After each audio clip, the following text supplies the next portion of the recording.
सबसे पहले संसद के विशेष सत्र की मांग वाली राजनीति का विश्लेषण हम आपके लिए करने जा रहे हैं। इस विश्लेषण के केंद्र में 16 विपक्षी पार्टियों की तरफ से प्रधानमंत्री नरेंद्र मोदी को लिखी गई एक चिट्ठी है। विपक्षी दलों ने पीएम मोदी को चिट्ठी लिखकर ऑपरेशन सिंदूर पर विशेष सत्र बुलाने की मांग की है। इंडिया गठबंधन में शामिल पार्टियों के एक समूह ने आज दिल्ली के कॉन्स्टिट्यूशनल क्लब में बैठक की। बैठक के बाद 16 विपक्षी पार्टियों से सांसदों के हस्ताक्षर वाली चिट्ठी पीएम मोदी को भेजी गई। जिन पार्टियों ने पीएम मोदी को पत्र लिखा है उनमें Congress, Samajwadi Party, TMC, DMK, Shivsena, UBT, RJD, National Conference, CPI M, IUML, CPI, JMM, Kerala Congress, VCK, RSP, MDMK और भारतीय कम्युनिस्ट पार्टी एमएल लिबरेशन शामिल है। इंडिया गठबंधन का अहम घटक एनसीपी शरद गुट इन पार्टियों में शामिल नहीं रहा। इसके अलावा आम आदमी पार्टी ने भी इंडिया गठबंधन की चिट्ठी से दूरी बनाकर रखी। अब आपके मन में सवाल होगा कि विपक्ष सरकार से संसद का विशेष सत्र बुलाने की मांग क्यों कर रहा है। हमने पीएम मोदी के नाम एक प्रतीकात्मक लेटर के जरिए विपक्ष की मांग के बिंदुओं को आपके सामने रखा है। इसके मुताबिक विपक्षी पार्टियां विशेष सत्र में ऑपरेशन सिंदूर को लेकर जानकारी हासिल करना चाहती हैं। पाकिस्तान के खिलाफ भारतीय सेना की तरफ से की गई सैन्य कार्रवाई के नुकसान पर चर्चा चाहती है। संघर्ष विराम और राष्ट्रीय सुरक्षा से जुड़े मुद्दों पर चर्चा करना चाहती है। इसके अलावा जम्मू कश्मीर में नागरिक क्षेत्रों में गोलीबारी को लेकर विचार विमर्श, सीडीएस के बयान के बाद बने हालात पर स्पष्टीकरण, दुनिया के अलग अलग देशों में भेजे गए डेलीगेशन की सफलता और डोनाल्ड ट्रंप के सीजफायर वाले दावे को लेकर सरकार की तरफ से बयान, ये वो सारी मांगे हैं जिनको लेकर विपक्ष विशेष सत्र की मांग कर रहा है। लेकिन इस मांग के पीछे विपक्ष का एक राजनीतिक दांव भी है, उसे हम आगे डिकोड करेंगे। लेकिन पहले आपको इंडिया गठबंधन दलों के नेताओं के बयान सुनाते हैं, जिससे सरकार के खिलाफ विपक्ष की रणनीति के बारे में आपको पता चलेगा। संसद का सेशन बुलाया जाना इसलिए आवश्यक है कि आप सारी दुनिया को तो बता रहे हैं, लेकिन संसद को और संसद के माध्यम से हिंदुस्तान की जनता को अंधेरे में रखना चाहते हैं। सेना बधाई की पात्र है, उसने अच्छा काम किया, लेकिन हम डिप्लोमेटिक फ्रंट पर पूरी तरह असफल हो गए। अगर प्रेसिडेंट ट्रंप से कहने से आप युद्ध विराम कर सकते हो, तो देश की जो मुख्य अपोजिशन पार्टी के कहने से आप स्पेशल सेशन क्यों नहीं बुला रहे? क्या हमको स्पेशल सेशन के लिए प्रेसिडेंट ट्रंप के पास जाना पड़ेगा? अब जबकि देश की सरकार अलग अलग दुनिया की राजधानियों में अपनी बात रख रही है, तो देश की संसद के सामने भी सारी बात रखे, क्योंकि 140 करोड़ लोगों की भावनाएं हमारी संसद, ये लोकतंत्र से जुड़ी हुई। The government is responsible to parliament. Parliament is responsible to the people. हमारे देश एक लोकतांत्रिक देश है, संविधान और संसद से चलता है। ये मांग तो उसी को लेकर है। इसमें असंवैधानिक गलत क्या हो गया? लोकतंत्र में उठ रहे सवालों के जवाब देने की बजाय आप सीधा निजी हमले करके कांग्रेस, राहुल गांधी जी पाकिस्तान की भाषा, पाकिस्तान से मिले हुए हैं। हालांकि सरकार विपक्ष की विशेष सत्र की मांग को लेकर गंभीर नजर नहीं आ रही है। सूत्रों के मुताबिक सरकार का फिलहाल विशेष सत्र बुलाने का कोई इरादा नहीं है। सरकार का तर्क है कि जुलाई से शुरू होने वाले मॉनसून सत्र में इन सभी मुद्दों पर चर्चा की जा सकती है। विपक्ष की विशेष सत्र की मांग के बीच पूर्व प्रधानमंत्री इंदिरा गांधी और ऑपरेशन ब्लू स्टार का भी जिक्र आ गया है।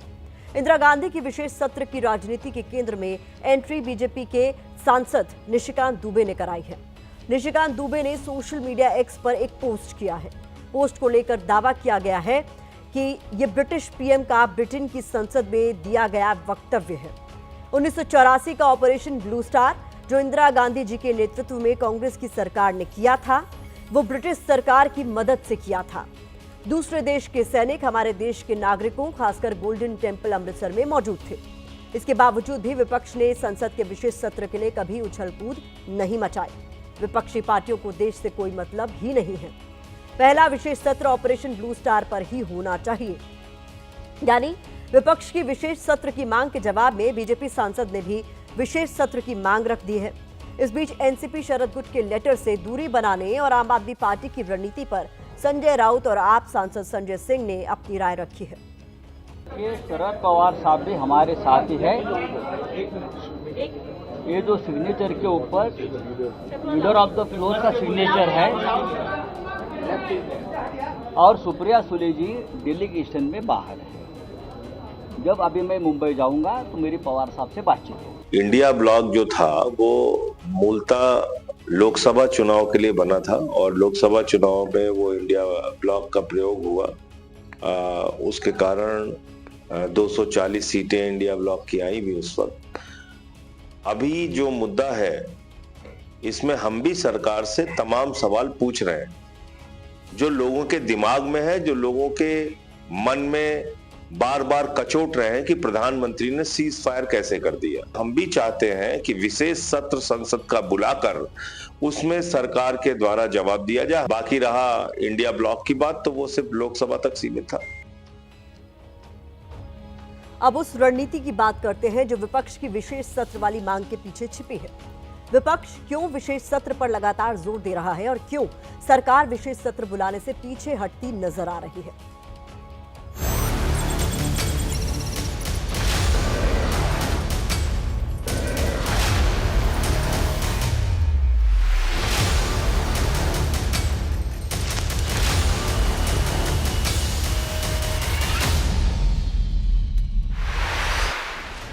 ऑपरेशन सिंदूर से विपक्ष को एक बार फिर सरकार के खिलाफ अपनी एकजुटता दिखाने का मौका मिला है। इंडिया गठबंधन के दल ऑपरेशन सिंदूर के बाद हुए सीज फायर के मुद्दे पर सरकार को बैकफुट पर धकेलने की कोशिश कर रहे हैं। इंडिया गठबंधन में शामिल दलों की मंशा है कि सीज फायर पर सवालों के बहाने सरकार को घेरा जाए, सरकार की विदेश नीति को कटघरे में खड़ा किया जाए, सरकार को विशेष सत्र के लिए राजी कर दबाव की रणनीति पर आगे बढ़ा जाए। सरकार भी विपक्षी दलों की मंशा से वाकिफ है। यही वजह है कि वो विपक्ष की मांग को लेकर गंभीर नजर नहीं आ रही, क्योंकि सरकार को लगता है कि अगर उसने विशेष सत्र की मांग मानी तो जनता के बीच मैसेज ये जाएगा कि सरकार विपक्ष के दबाव के आगे झुक गई। क्योंकि सरकार ऑपरेशन सिंदूर की सफलता देश और दुनिया के सामने रख रही है, आतंकवाद और पाकिस्तान के खिलाफ अपना सख्त स्टैंड दिखाने की बात कर रही है, लेकिन विपक्ष विशेष सत्र की मांग पर अड़ा हुआ है। युद्ध के समय वाली राजनीति के पुराने अध्याय खोल रहा है। ये पूरे देश की सामूहिक पीड़ा थी। पूरा देश हम की भावना से सोच रहा था वी, और उसके बाद ऑपरेशन सिंदूर। दुनिया का एक देश के राष्ट्रपति सरपंचाई प्रतिदिन कर रहे हैं। कोई पॉलिटिकल पार्टी आहत हो या ना हो, हिंदुस्तान की भावना को आहत करता। हम वही देश हैं जो 62 में चीन के युद्ध के दौरान संसद का सत्र बैठा था। दूसरी तरफ शरद पवार गुट की विपक्ष के लेटर से दूरी और आम आदमी पार्टी का अलग से पीएम मोदी को खत लिखना, इन वाक्यों ने बीजेपी को विपक्ष की एकजुटता के खिलाफ हमला बोलने का मौका दिया है, विपक्ष की विशेष सत्र की मांग को कमजोर किया है। कांग्रेस पार्टी के नेता खड़गे साहब और राहुल गांधी जो भाषा बोल रहे हैं वो सलमान खुर्शीद, मनीष तिवारी, जहाँ आनंद शर्मा, जहाँ शशि थरूर, वो बिल्कुल अलग बात कर रहे हैं। वो देश हित की बात कर रहे हैं, वो देश के हित में बात कर रहे हैं, ये पाकिस्तान के हित में बात कर रहे हैं। तो पहले आपस में भी एका कर रहे हैं, फिर गठबंधन का एका कर रहे हैं। और वैसे भी ये जो डेलीगेशन गया है इसमें सारी पार्टियों के लोग हैं, तो ऑल पार्टी तो हो ही गया। दरअसल शरद गुट की मुश्किल ये है कि उसकी खुद की पार्टी की सांसद सुप्रिया सुले भी एक डेलीगेशन का नेतृत्व कर रही हैं। ऐसे में सरकार का खुलकर विरोध करना पार्टी को असहज कर रहा है। यही नहीं, सलमान खुर्शीद जैसे नेताओं ने दल से बड़ा देश जैसे बयान देकर विपक्ष की रणनीति को पीछे धकेलने का काम किया है। No matter which party you're from, today what is needed is a single voice to speak in favor of the nation, and that's what we are doing here. That's the question that has to be asked of those who are putting out tweets and saying things that I believe are not very encouraging when you want to do something for the nation. फिलहाल विशेष सत्र की मांग पर सरकार और विपक्ष के बीच टकराव की स्थिति बनी हुई है। बीजेपी की तरफ से ऑपरेशन ब्लू स्टार पर विशेष सत्र बुलाने की मांग ने इस राजनीति को नया मोड़ दे दिया। आने वाले दिनों में इस मुद्दे पर सियासी गलियारों का तापमान बढ़ने की पूरी आशंका है। विपक्ष की विशेष सत्र वाली मांग के बीच आज मध्य प्रदेश के दौरे पर गए नेता प्रतिपक्ष राहुल गांधी ने पीएम मोदी के खिलाफ बड़ा हमला बोला है। भोपाल में पार्टी कार्यकर्ताओं को संबोधित करते हुए राहुल गांधी ने कहा है कि पीएम मोदी ने ट्रंप के कहने पर सीज फायर किया। आजादी के समय से इनकी आदत सरेंडर करने की रही है। राहुल गांधी का पूरा बयान आपको सुनाते हैं, इसके बाद खबर को विस्तार देंगे। ये बीजेपी आरएसएस वालों को इन पर थोड़ा सा दबाव डालो, थोड़ा सा धक्का मारो, डर के भाग जाते हैं ये लोग। जैसे उधर से ट्रंप ने एक इशारा किया, फोन उठाया कहा मोदी जी क्या कर रहे हो, नरेंद्र सरेंडर, और जी हजूर करके नरेंद्र मोदी जी ने ट्रंप के इशारे का पालन किया।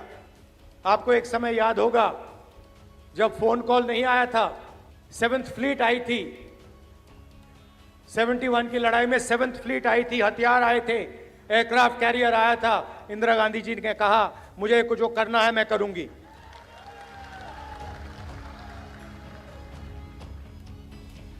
ये फर्क है। राहुल गांधी के इस बयान से बीजेपी भड़क उठी है। पार्टी के प्रवक्ता प्रदीप भंडारी ने कहा है कि राहुल गांधी का बयान उनके संस्कारों को दर्शाता है। देखिए, राहुल गांधी जी की कथनी में उनके संस्कार झलकते हैं, जो देश के प्रधानमंत्री के खिलाफ इस तरीके की अभद्र टिप्पणी करता है। परंतु राहुल गांधी, जिनका दिल पाकिस्तान के लिए धड़कता है, उनसे यही उम्मीद की जा सकती है। राहुल के संस्कार पाकिस्तान प्रेम के हैं और राहुल को तब चिढ़ महसूस होती है जब भारत पाकिस्तान को मुंहतोड़ जवाब देता है। राहुल गांधी नेहरू, इंदिरा और पटेल की याद दिला रहे हैं। 1962 में चीन के साथ युद्ध के बीच नेहरू सरकार की नीतियों का उदाहरण दे रहे हैं। विपक्ष बार बार ये कह रहा है कि युद्ध या सैन्य एक्शन के हालात में विशेष सत्र बुलाने की परंपरा रही है।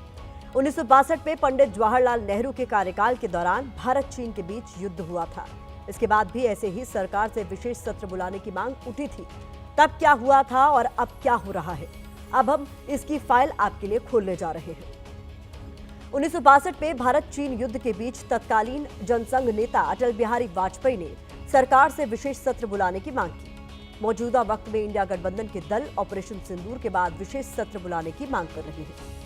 1962 में विशेष सत्र की मांग तब उठी जब युद्ध जारी था और चीनी सेना भारत के खिलाफ बढ़त बना रही थी। 2025 में सीज फायर के बाद से विशेष सत्र बुलाने की मांग तेज हुई है। 1962 में अटल बिहारी वाजपेयी ने 4 सदस्यीय डेलीगेशन के साथ जवाहरलाल नेहरू से मुलाकात की और विशेष सत्र बुलाने की मांग रखी। मौजूदा वक्त में 16 विपक्षी पार्टियों के सांसदों ने पीएम मोदी को विशेष सत्र बुलाने के लिए चिट्ठी लिखी है। 1962 में जवाहरलाल नेहरू विशेष सत्र बुलाने पर राजी हो गए थे।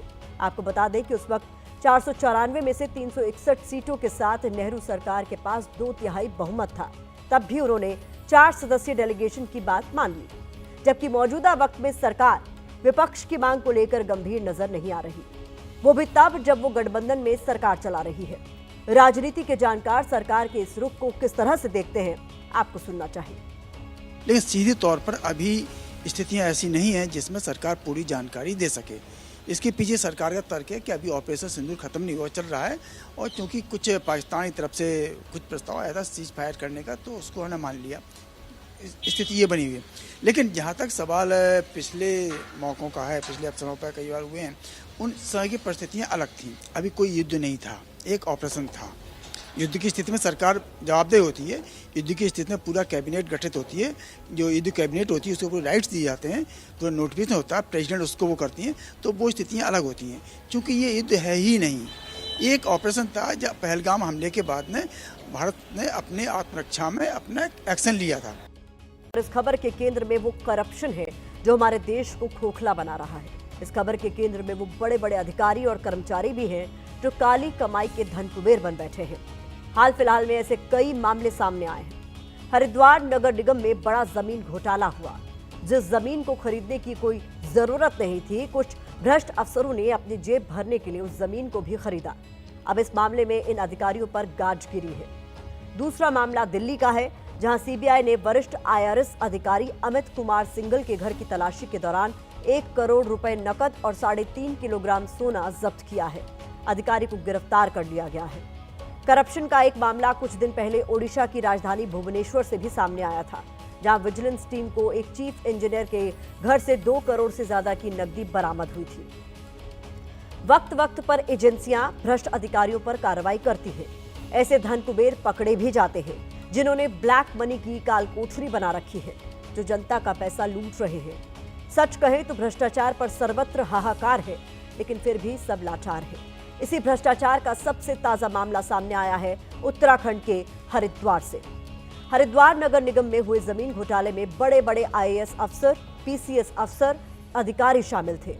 आरोप है कि सब शासन की आंखों में धूल झोंककर अपनी जेबें भर रहे थे। इस वक्त आप मेरे साइड में जिन लोगों की तस्वीरें देख रहे हैं, ये वही अधिकारी हैं जिन पर उत्तराखंड सरकार ने जमीन घोटाला मामले में कड़ी कार्रवाई की है। इस मामले में 2 आईएएस, 1 पीसीएस अफसर समेत 10 अधिकारियों को निलंबित कर दिया गया है। ये घोटाला क्या था, इसके बारे में अब आपको बताती हूँ। घोटाला हरिद्वार नगर निगम में हुआ। निगम ने एक ऐसी जमीन खरीदी जो किसी काम की नहीं थी। इसके लिए निगम ने 15 करोड़ की जमीन को 54 करोड़ में खरीदा, यानी जमीन को बहुत महंगे दामों पर खरीदा गया। हरिद्वार नगर निगम को जमीन की जरूरत नहीं थी, उसके बाद भी जमीन को खरीदा गया। जमीन खरीद में नियमों का पालन भी नहीं किया गया। मतलब ये कि इन अधिकारियों ने नियमों को ताक पर रखकर इस घोटाले को अंजाम दिया और अपनी जेब भरी। इस मामले की शिकायत मुख्यमंत्री पुष्कर सिंह धामी से हुई थी, जिसके बाद जांच के आदेश दिए गए थे। पूरे मामले की जांच उत्तराखंड शासन में सचिव रणवीर चौहान ने की है, जिन्होंने मामले की पड़ताल कर 100 पेजों की रिपोर्ट शासन को सौंप दी थी, जिसके बाद इन अधिकारियों पर कार्रवाई हुई है। जिन अधिकारियों पर एक्शन लिया गया है उसमें हरिद्वार के डीएम कर्मेंद्र सिंह, हरिद्वार के पूर्व नगर आयुक्त वरुण चौधरी, एसडीएम अजय वीर सिंह हैं। इसके अलावा कई अन्य अधिकारियों पर भी निलंबन की कार्रवाई हुई है। आईएएस और पीसीएस अधिकारियों पर भ्रष्टाचार के आरोप लगना गंभीर मामला है। जरूरत भ्रष्टाचार को खत्म करने की है, लेकिन इस गंभीर मुद्दे पर भी राजनीतिक दल श्रेय लूटने की होड़ में सबसे आगे दौड़ना चाहते हैं। उत्तराखंड के हरिद्वार में जिलाधिकारी, नगर आयुक्त और एसडीएम तीनों को सस्पेंड कर दिया गया है। बताया जाता है कि हरिद्वार में नगर निगम के द्वारा एक जमीन खरीदी गई थी, जिसमें लगभग 54 करोड़ का घोटाला किया गया था। ये अधूरी कार्रवाई मैं इसको मानता हूँ। इसमें जो बड़े चेहरे हैं, जो बड़े नेता हैं या बड़े अधिकारी हैं जिनके दबाव में काम हो, उनके खिलाफ कार्रवाई होनी चाहिए। मंत्री भी इन्वॉल्व है, सरकार भी इन्वॉल्व है, उसका खुलासा होना चाहिए। पुष्कर सिंह धामी जी का संकल्प है कि 0 टॉलरेंस की सरकार उन्होंने देनी है। इस तरह के घोटालेबाजों को वाकई जेल की सलाखों के पीछे रहना चाहिए। भ्रष्टाचार की कोई जगह उत्तराखंड के अंदर नहीं है। आंदोलन करेंगे कि बड़े अधिकारियों का भी इसमें नाम। केवल सस्पेंड करने से कुछ नहीं होगा, उनको घर बैठाना चाहिए था। उनको अटैच कर दिया है बहुत महत्वपूर्ण विभागों में, जिससे कि पूरी की पूरी जांच को वो प्रभावित कर सकते हैं। 8 से 10 करोड़ की जमीन को 55 करोड़ के ऊपर की जमीन दिखाकर इसमें घोटाला करा गया। जिस तरह से ये कार्रवाई की गई है, वो एक बात तो साफ है कि मुख्यमंत्री पुष्कर सिंह धामी ने जो कहा है वो करके दिखाया है। उनका कहना था कि भ्रष्टाचार को बर्दाश्त नहीं किया जाएगा। इसी क्रम में उन्होंने तीनों अधिकारियों को आज सस्पेंड कर दिया है।